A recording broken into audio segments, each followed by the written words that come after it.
વધીએ તો યાત્રાધામ ડાકોર મંદિર વિવાદમાં આવ્યું છે। મંદિરના સેવકે મેનેજરને હટાવવાની માંગ કરી છે।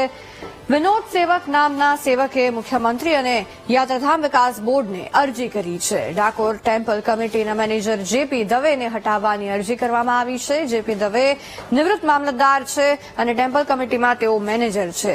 જેપી દવેએ મામલતદારના કાર્યકાળ દરમિયાન ભ્રષ્ટાચાર કર્યાનો આરોપ લગાવવામાં આવ્યો છે। મકર સંક્રાંતિના પર્વ નિમિત્તે ગાયોનું દાન પરંપરા મુજબ ન કર્યાનો પણ આરોપ છે। વર્ષોથી મંદિર તરફથી બ્રાહ્મણને વાછરડા સાથે ગાય દાનમાં અપાય છે। મકર સંક્રાંતિના પર્વ નિમિત્તે ગૌશાળાની ગાયને કંસાર પણ ખવડાવાય છે।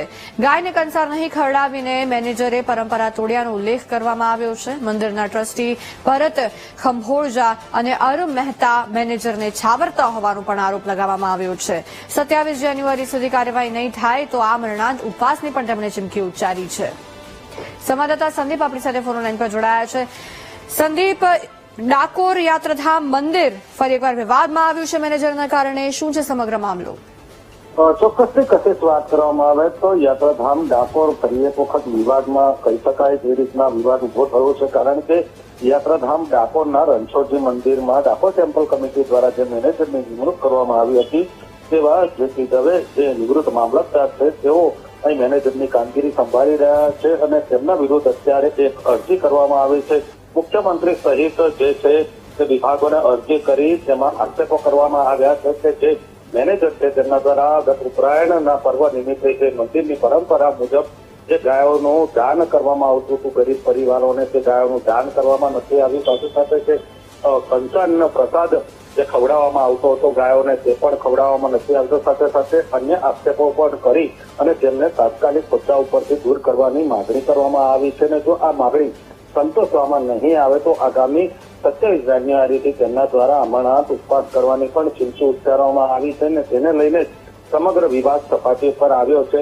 કહી શકાય કે સમગ્ર જે મામલો છે તેને લઈને જે મંદિરના ટ્રસ્ટી છે ભરતભાઈ ખંભોળજા અને અરુણ મહેતા તેમના દ્વારા મેનેજરને છાવરવામાં આવતા હોવાના પણ આક્ષેપો કરવામાં આવે છે। જેને લઈને હવે કહી શકાય કે સમગ્ર મામલે મંદિર પ્રશાસન દ્વારા કઈ રીતના હવે નિવેદન આપવામાં આવે છે તે બાદ આ જે વિવાદ છે તે કઈ રીતના સમી શકે છે અને આગળ કઈ રીતના કાર્યવાહી થઈ શકે છે તેને લઈને અત્યારે જે વૈષ્ણવો છે તેમાં ચર્ચાનો વિષય બન્યો છે। પરંતુ ચોક્કસ ફરી એક વખત જે અરજી થતા ડાકોર મંદિર ફરી એક વખત વિવાદમાં આવ્યું છે।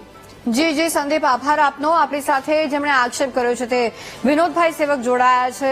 વિનોદભાઈ, સ્વાગત છે વીટીવી ન્યૂઝ પર। શું આક્ષેપ છે આપનો? જી વિનોદભાઈ, આપનો આક્ષેપ શું છે?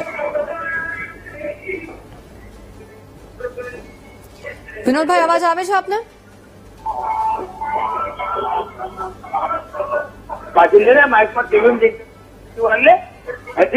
વિનોદભાઈ, અવાજ આવે છે આપને?